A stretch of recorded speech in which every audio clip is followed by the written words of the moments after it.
Hi guys and welcome back to our channel Reveal GK. Now recently आपको पता होगा कि मैंने इस टॉपिक से रिलेटेड एक वीडियो बनाई हुई है जहाँ पे मैंने आपको अच्छे से बताया कि कतर ने क्यों हमारे 8 एक्स इंडियन नेवी ऑफिसर्स को यहाँ पे डेथ पेनल्टी की सज़ा सुनाई थी। इसका रीज़न हमने उस वीडियो में अच्छे से डिस्कस भी किया। अगर आपने वो वीडियो नहीं देखी है तो आप देख सकते हो, आपको लिंक डिस्क्रिप्शन में ही मिल जाएगा। और ताकि इससे आपको आइडिया मिल जाए कि हम इस टॉपिक पे यहाँ पे क्यों बात कर रहे हैं और ये इंडिया के लिए इंपॉर्टेंट न्यूज़ क्यों है।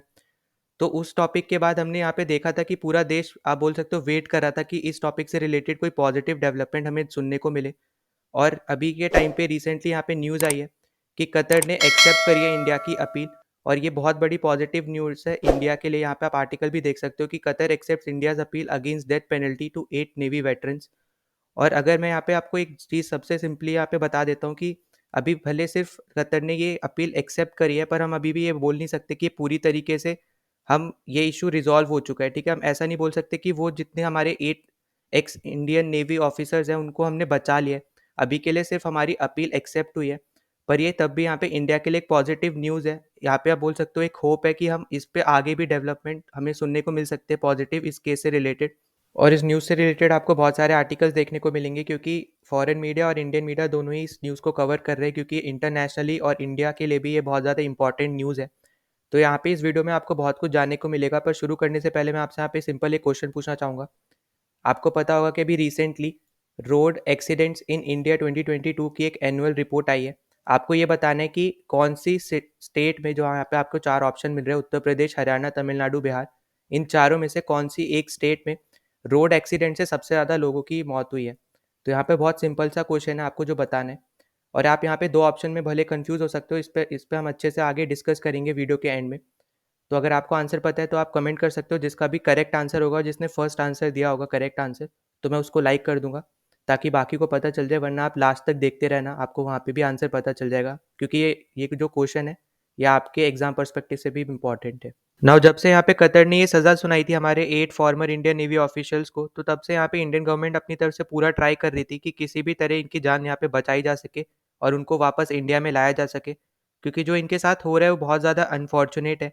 क्योंकि अगर मैं अभी प्रेजेंट की सिचुएशन भी आपको बताता हूँ, तो यहाँ पे जो कतर की कोर्ट ने अभी जो यहाँ पे बोला है, यहाँ पे सिर्फ इतना बोला है कि हम अभी इंडिया की अपील को सुनेंगे, पर उसको वो एक्सेप्ट करते या नहीं करते इसके बारे में अभी आगे हमें पता चलेगा।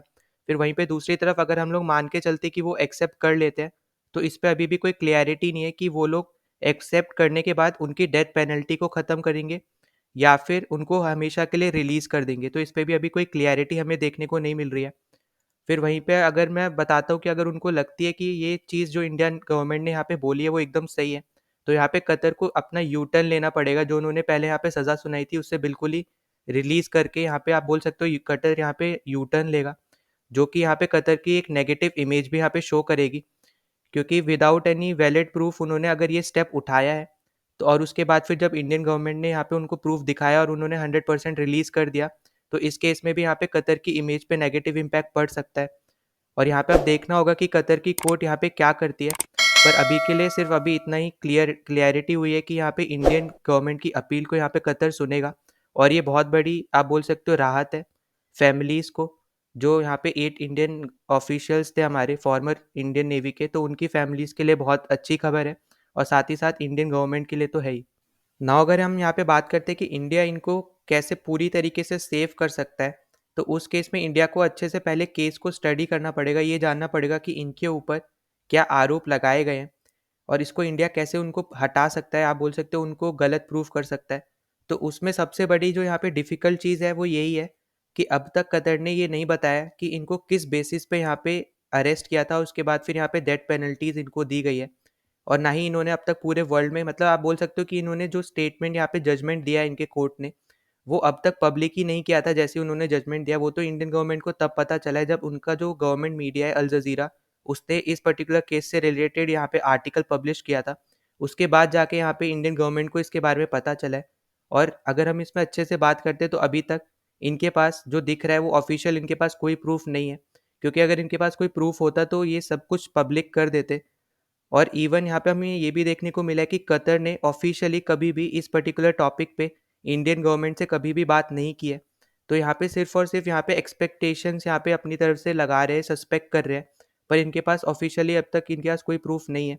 वहीं पे दूसरी तरफ हमें देखने को मिला है कि जो फॉरेन मीडिया है, ठीक है, जैसे पाकिस्तानी मीडिया है, तो उन्होंने सिर्फ ये क्लेम करा था, यहाँ पे प्रूफ नहीं है उनके पास भी, इन्होंने सिर्फ और सिर्फ क्लेम किया है कि ये जो यहाँ पे 8 इंडियन फॉर्मर नेवी ऑफिसर्स थे, तो यहाँ पे इन्होंने इसराइल के लिए स्पाई किया था, ठीक है, स्पाइंग कर रहे थे यहाँ पे कतर में। और आपको पता होगा कि कतर और इसराइल के रिलेशन बहुत ज़्यादा ख़राब है, और इसी चीज़ से रिलेटेड इनके पास कोई प्रूफ होने के, इनके नहीं होने के बाद भी इन्होंने सिर्फ और सिर्फ इनको इसी चीज़ की वजह से यहाँ पे अरेस्ट करके यहाँ पे ये डेथ पेनल्टीज दी है, जो अभी तक हमें देखने को मिल रहा है। तो यहाँ पे इंडिया को जो मेन चीज़ प्रूव करनी है वो यही करनी है कि जो यहाँ पे 8 फॉर्मर इंडियन नेवी ऑफिशियल्स जो यहाँ पे इन्होंने पकड़े हैं, अरेस्ट किए हैं, तो इनको यही प्रूव करना है इंडिया को कि इनके इसराइल के साथ कोई रिलेशन नहीं है। क्योंकि अगर हम ऐसा कर लेते हैं तो जो मैंने आपको ऑलरेडी बताया कि कतर इसराइल के रिलेशन अच्छे नहीं है, और इनको इसी रीज़न से अरेस्ट किया है कि यहाँ पे ये लोग स्पाई कर रहे थे इसराइल के लिए, जो यहाँ पे क्लेम किया जा रहा है, पर इनके पास कोई अभी तक प्रूफ नहीं है। तो अगर हम यहाँ पे ये प्रूफ कर देते कि इनके कोई रिलेशन नहीं है, तो यहाँ पे ये इंडिया के लिए बहुत बड़ी खुशखबरी होगी या बहुत बड़ी राहत होगी, और इस चीज़ से यहाँ पे इनको बचाने की जो पॉसिबिलिटी यहाँ पे बहुत ज़्यादा बढ़ जाएगी। नाउ इसी केस से रिलेटेड अगर हम बात करते हैं जियोपॉलिटिकल एंगल की, तो यहाँ पे दो बहुत इंपॉर्टेंट न्यूज़ है इनसे रिलेटेड।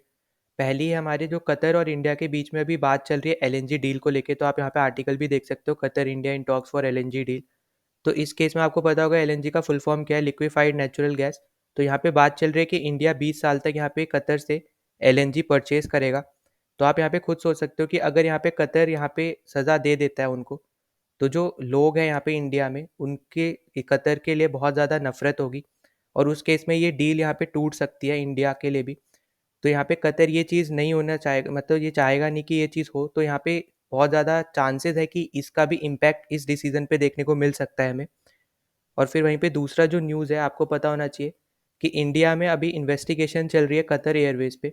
आपको पता होगा कि Qatar Airways one of the luxurious airline में से एक है, और यहाँ पे ये बात चल रही है कि यहाँ पे जो ईडी है, इन्होंने ये बोला है कि यहाँ पे कतर ने 5,700 करोड़ का जो जीएसटी है ये अभी तक पे नहीं किया है।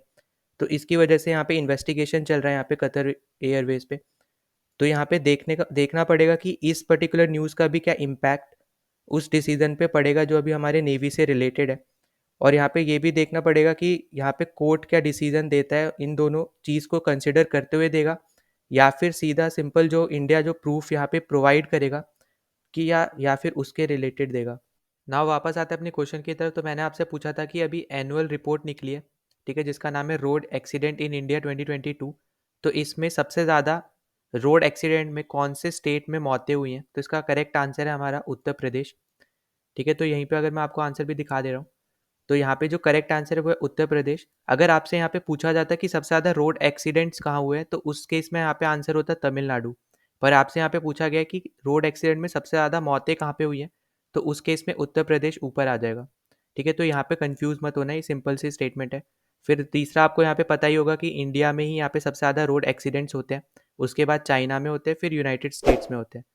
तो यहाँ पे ये तीनों पॉइंट हैं, इंपॉर्टेंट पॉइंट्स है आपके एग्जाम पर्सपेक्टिव से, तो आप इनको ज़रूर देख के जाना। और जो ये रिपोर्ट है इसको भी आप ज़रूर देखते जाना।